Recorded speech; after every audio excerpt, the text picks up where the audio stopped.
సుందరమి అందము అద్భుతమి అనుబంధము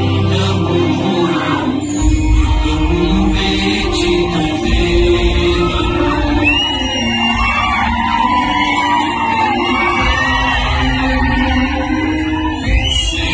సేవాయుగము యోగము భక్తుని కొసగిన భాగ్యము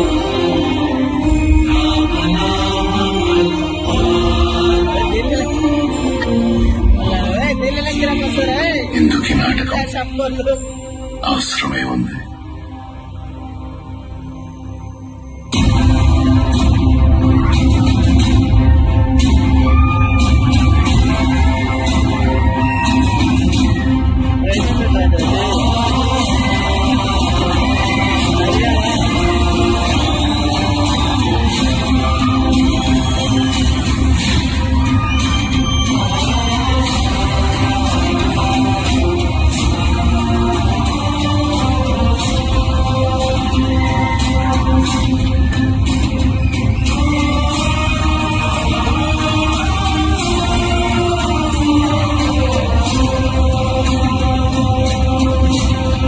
राघव ने मुझे पाने के लिए सिर्फ धनुष तोड़ा था, अब उन्हें रावण का घमंड तोड़ना होगा। राम भक्त हनुमान के सामने जानकी द्वारा कहा गया यह संवाद ही आदि पुरुष की कहानी का सेंट्रल थीम है और बचपन से हम रामायण और राम लीलाओं में राघव द्वारा न्याय पर न्याय की जीत वाली इस महान गाथा को देखते सुनते और पढ़ते आए हैं। तो दोस्तों आज हम एक्सप्लेन करने वाले हैं आदि पुरुष मूवी को। आदि पुरुष यानी भगवान विष्णु को कहा जाता है। लंबे समय तक स्वयं भगवान विष्णु भी इस बात से अनजान थे कि वो ही इस ब्रह्मांड के आदि पुरुष है। विष्णु के राम अवतार की कहानी फिल्म आदि पुरुष के माध्यम से दुनिया को बयां होने जा रही है और प्रभास की ये फिल्म सिर्फ पैन इंडिया नहीं है बल्कि वर्ल्ड वाइड रिलीज हुई है। तो एक्सप्लेनेशन शुरू करते हैं और अगर वीडियो अच्छा लगे तो वीडियो को लाइक जरूर कीजिएगा और इसी तरह के वीडियोस पाने के लिए आप हमारे चैनल को भी सब्सक्राइब कीजिएगा ताकि आपको इसी तरह के लेटेस्ट और फ्रेश कंटेंट मिलते रहे। तो फिल्म की कहानी की शुरुआत महर्षि वाल्मीकि की रामायण की तर्ज पर ही होती है, जहाँ राम सिया राम गीत के माध्यम से बैकड्रॉप में राम और सीता का विवाह कैकेयी द्वारा राजा दशरथ से 2 वचन की मांग और राम सीता लक्ष्मण का वनवास, छोटे भाई भरत द्वारा बड़े भाई की पादुकाएं ले जाने जैसे सीन दिखाए गए हैं। और फिर गीत खत्म होते ही नजर आता है रावण जो बर्फीले चट्टानों के बीच तपस्या कर रहा है और मांगने पर भी अमरता का वरदान ना देने वाले ब्रह्मा रावण से प्रसन्न होकर उसे ये वरदान दे देते हैं कि देव या दानव के हाथों तुम्हारी मृत्यु नहीं होगी, ना तो तुम्हारी मृत्यु दिन में होगी ना ही रात में होगी, ना वायु भी होगी ना जल में होगी और ना ही तुम्हें कोई मानव मार सकता है। तो भगवान ब्रह्मा की चतुराई से अनजान रावण वरदान मिलते ही दैत्य में परिवर्तित हो जाता है। दूसरी तरफ राघव अपनी पत्नी जानकी और शेष के साथ पिता के दिए गए वचनों का पालन करने के लिए वनवास काट रहे हैं। अब आगे हम रावण के पास रावण की बहन शूर्पणखा को देखते हैं। वो यहाँ पर रावण के पास आती है और उसे अपनी नाक बताती है जो कि कटी हुई थी। यहाँ पर वो रावण से कहती है कि राघव के भाई ने मेरी नाक काट दी है और ये सुनने के बाद रावण क्रोधित हो जाता है कि आखिर रावण की बहन की नाक कोई कैसे काट सकता है और साथ ही शूर्पणखा रावण को राघव की पत्नी मतलब सीते की सौंदर्य के बारे में भी बताती है। वो कहती है कि पूरी दुनिया में ऐसी लड़की उसने आज तक नहीं देखी, उसकी जगह जो है वो जंगल में नहीं बल्कि इस लंका में होनी चाहिए। दरअसल शूर्पणखा तो सिर्फ अपना बदला चाहती थी, इसलिए उसने ये सारी बातें अपने भाई रावण को बताई। आगे हम जानकी और राघव को देख पाते हैं। जब दोनों साथ में होते हैं तो यहाँ पर जानकी को एक स्वर्ण मृग दिखाई देता है और वो राघव से कहती है कि जब हम वनवास से वापस घर लौटेंगे तो हम इस स्वर्ण मृग को अपने साथ लेकर चले जाएंगे। ये सुनने के बाद राघव तुरंत ही उस स्वर्ण मृग के पीछे लग जाते हैं। वो उसे पकड़ने की कोशिश करने लगते हैं। जब राघव उस हिरण का पीछा कर रहे थे तो यहाँ पर जो वो हिरण होता है वो बार बार राघव की आवाज में सीते चिल्लाया जा रहा था। ये सुनने के बाद सीता जी को ऐसा लगता है कि कहीं न कहीं राघव खतरे में है, इसलिए वो लक्ष्मण जी को राघव के पास जाने को कहती है, लेकिन लक्ष्मण जी मना करते हैं। वो कहते हैं कि मैं तुम्हें अकेला छोड़कर यहाँ से नहीं जा सकता, लेकिन जानकी बार बार बोल रही थी, इसलिए लक्ष्मण जी यहाँ पर एक लक्ष्मण रेखा खींच देते हैं और अपनी भाभी माँ से साफ इनकार कर देते हैं कि वो इस लक्ष्मण रेखा के बाहर ना जाए। दूसरी तरफ राघव उस हिरण को मार गिराते हैं और उन्हें पता चलता है कि दरअसल में ये हिरण एक मायावी है और लक्ष्मण जी भी यहाँ पर पहुंच चुके थे। तब उन्हें ये बात समझ आती है कि ये किसी की एक बहुत बड़ी चाल है, इसलिए वो तुरंत ही वापस सीता के पास जाने लगते हैं।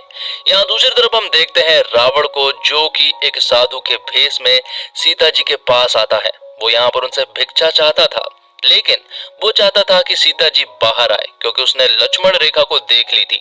लेकिन सीता जी साफ मना कर देती है कि वो बाहर नहीं आ सकती है। लेकिन साधु जब उसे श्राप देना शुरू करता है तो ना चाहते हुए भी सीता जी को बाहर आना पड़ता है। और जैसे ही सीता जी बाहर आती है तो रावण साधु के भेष को छोड़कर रावण के भेष में परिवर्तित होकर सीता जी को अपने साथ ले जा लेता है। और ये सब कुछ कहीं न कहीं राम जी और लक्ष्मण जी ने देख लिया था।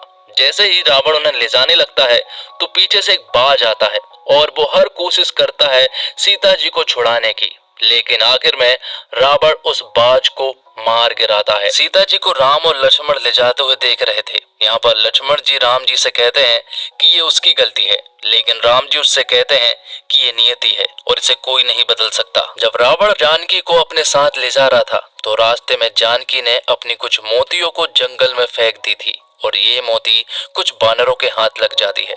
उसके हाथों में जब ये लगती है तो वो ये मोती को अपने सरदार के पास ले जाने लगता है और वो सरदार दरअसल में सुग्रीव होता है। और यहाँ रावण ने जानकी को अपने साथ लंका ले गया था। अगले सीन में हम भगवान श्री राम और सबरी के मिलन को देख पाते हैं। यहाँ पर हम देखते हैं कि सबरी ने उनके लिए कंदमूल और बेर लेकर आई थी, जो कि झूठे थे। वो इसलिए क्योंकि वो नहीं चाहती थी कि वो भगवान को खट्टे बेर खिलाए, इसलिए उन्होंने चखना प्रारंभ किया। और भगवान राम सबरी की इस भक्ति को देखकर मोहित हो गए। लेकिन राम जी के भाई लक्ष्मण उन्हें देखकर अचंभित थे, क्योंकि भैया जो है वो झूठे बेर खा रहे थे।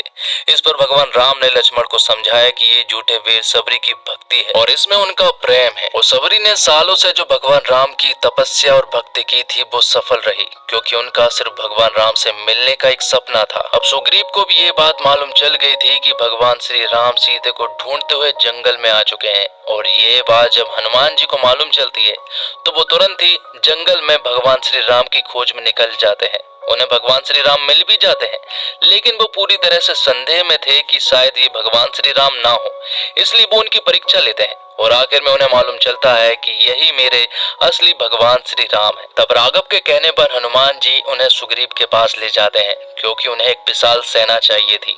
लेकिन यहाँ जाने के बाद उन्हें मालूम चलता है कि उन दोनों भाइयों के बीच बंटवारा हो चुका है और जो बाली है वो बहुत ही बलशाली है और बहुत ही ज्यादा चतुर भी है, और बंटवारे में पूरी की पूरी सेना भी उसी की साइड है। तब भगवान श्री राम उसकी मदद करने के लिए आगे आते हैं और सुग्रीव से कहते हैं कि तुम्हें अपने भाई बाली से युद्ध करना चाहिए और जो तुमने खोया है वो तुम्हें वापस लेना होगा।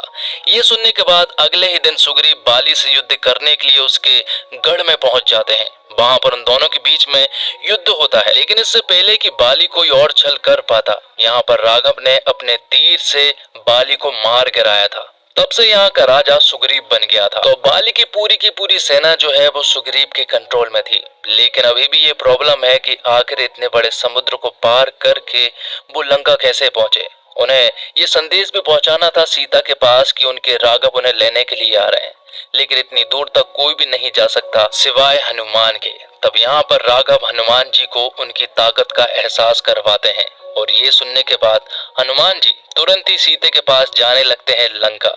वो वहां पर पहुंच भी जाते हैं और हनुमान जी यहाँ पर सीते को राघव की अंगूठी दिखाते हुए कहते हैं कि मुझे राघव ने भेजा है और वो जल्दी तुम्हें लेने के लिए भी आएंगे। हनुमान जी जानकी से कहते हैं कि आपको अभी मेरे साथ चलना चाहिए, कोई भी प्रॉब्लम नहीं होगी। लेकिन सीता जी उनसे कहती हैं कि राघव ने मुझे पाने के लिए शिव धनुष तोड़ा था, अब उन्हें रावण का घमंड तोड़ना होगा। जब वो दोनों बात कर रहे थे तभी यहाँ पर रावण के कुछ लोग आते हैं और वो हनुमान जी को बंधक बना लेते हैं, जिसके बाद रावण का बेटा इंद्रजीत यहाँ पर हनुमान जी की पूंछ में आग लगा देता है और इंद्रजीत हनुमान जी से कहता है कि यहाँ पर आया है तो अब जलेगी तो तेरी।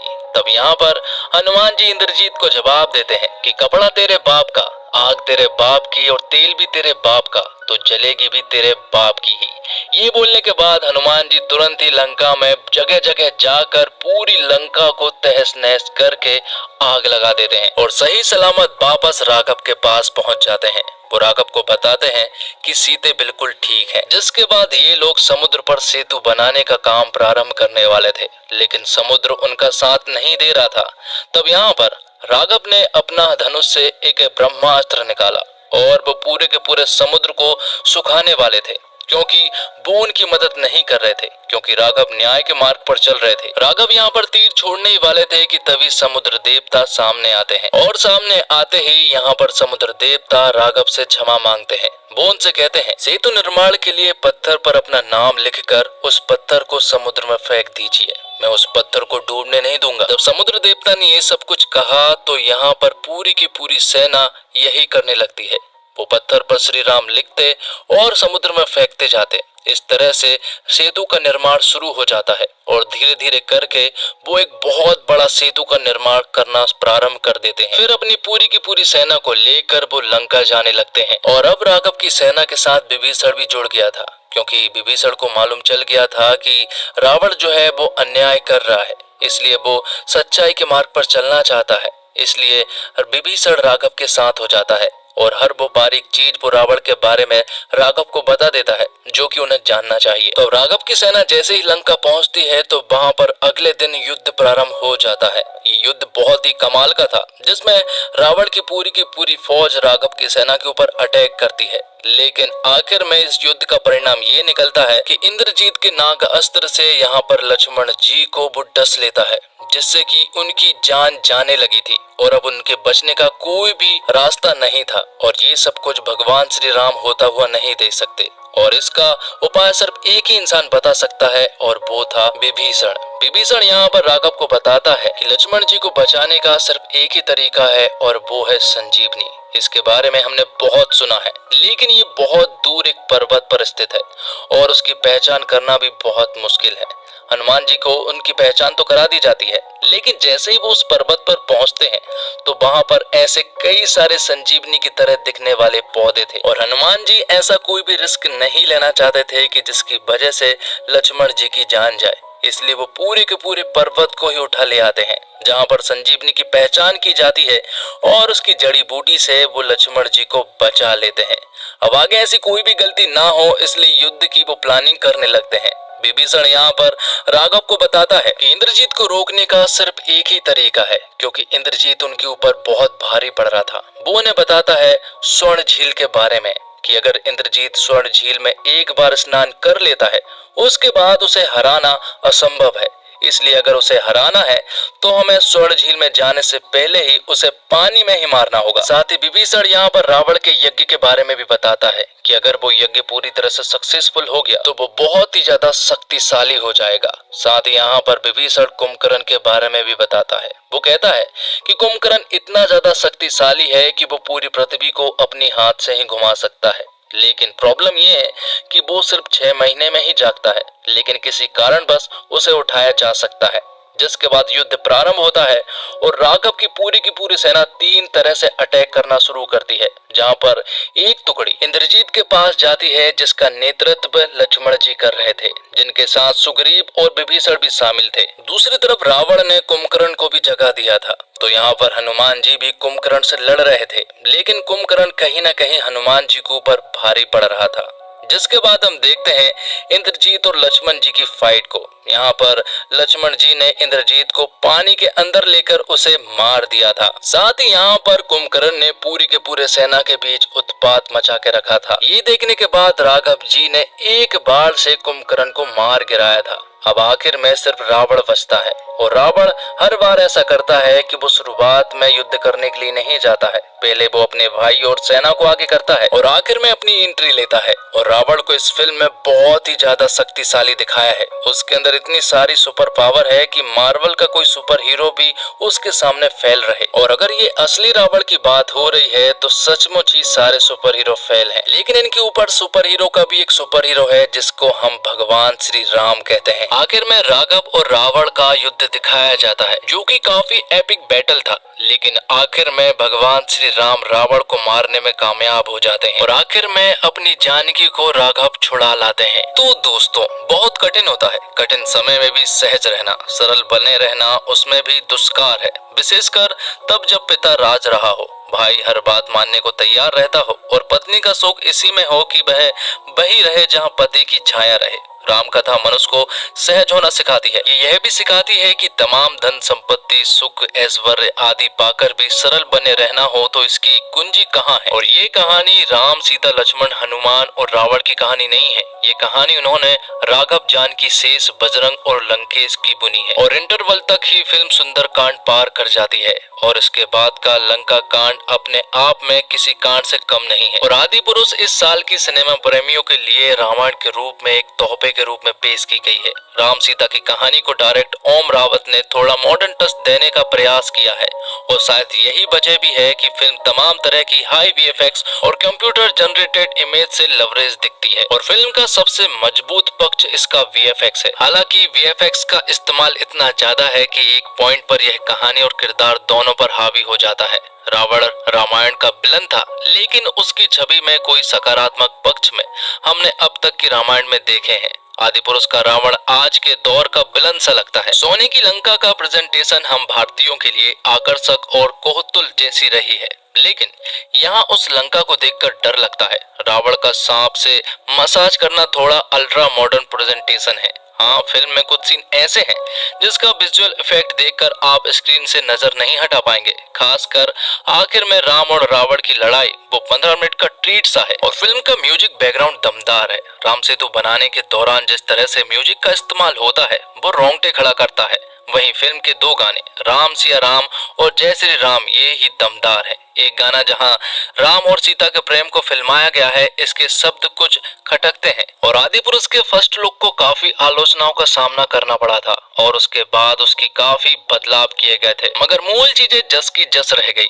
इसमें कोई दो राय नहीं कि वीएफएक्स के मामले में फिल्म एक विजुअल ट्रीट साबित होगी, मगर सीजीआई की खामियां रह गई हैं। 2D में वीएफएक्स और सीजीआई का काम प्रभावशाली नहीं है, जबकि 3D में यह दमदार है। सबसे बड़ी दिक्कत आती है स्क्रीन प्ले और डायलॉग्स में। मनोज मुंतासिर के लिखे डायलॉग्स में जहां राघव और रावण के चरित्र समृद्ध हिंदी जैसे जानकी में मेरे प्राण बसते हैं और मर्यादा मुझे अपने प्राणों से भी प्यारी है बोलते नजर आते हैं, वहीं दूसरी ओर बजरंगबली और इंद्रजीत तेरी बाप की जलेगी बुआ का बगीचा समझा है क्या जैसे संवाद बोलकर उपहास का पात्र बन जाते हैं। और आदि पुरुष पहली बार अपने टेक्निकल पक्ष की वजह से खबरों में आई थी। टीजर के बाद लोगों ने शिकायत की कि ये क्या वीएफएक्स है। मेकर्स ने समय लिया, बोले वीएफएक्स को सुधार कर पिक्चर रिलीज करेंगे।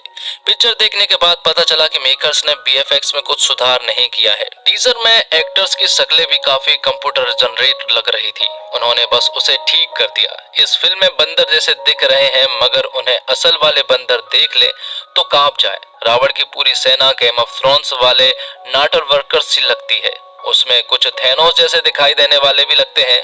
और सुग्रीव और बाली ने अपने गले में एक माला पहनी हुई थी जो कि ब्लैक पैंथर की नकल है। इस फिल्म में दो ऐसी चीजें हैं जो इस फिल्म को थोड़ी बहुत देखने लायक बनाती है, वो है अजय अतुल का बनाया गया जय श्री राम गाना और बैकग्राउंड म्यूजिक। फिल्म में अपने कई कमजोर सीन में बैकग्राउंड स्कोर की मदद लेती है। और दूसरी चीज है सैफ अली खान। सैफ रावण को भरपूर खतरनाक और डरावना बनाने की कोशिश करते हैं, काफी हद तक इसमें सफल भी हो जाते हैं, मगर फिल्म उन्हें लेट डाउन करती है। एक तो रावण के किरदार की हाइट फिल्म में दिखने वाले अन्य सभी किरदारों से ज्यादा है। जब वो चलते हैं तो ऐसा लगता है कि रावण किसी वीडियो गेम का हिस्सा है। उनके हिस्से घिसे हुए डायलॉग्स आए हैं, प्लस में वो कई मौकों पर अजीबोगरीब आवाज निकालते भी सुनाई देते हैं। कृति सेनन के पास करने को कुछ ज्यादा कुछ नहीं था, क्योंकि फिल्म शुरू होने के आधे घंटे के भीतर रावण जानकी को किडनैप कर लेता है। उसके बाद वो अशोक वाटिका में राघव का इंतजार कर रही होती है। 2-3 गानों में दिखती है।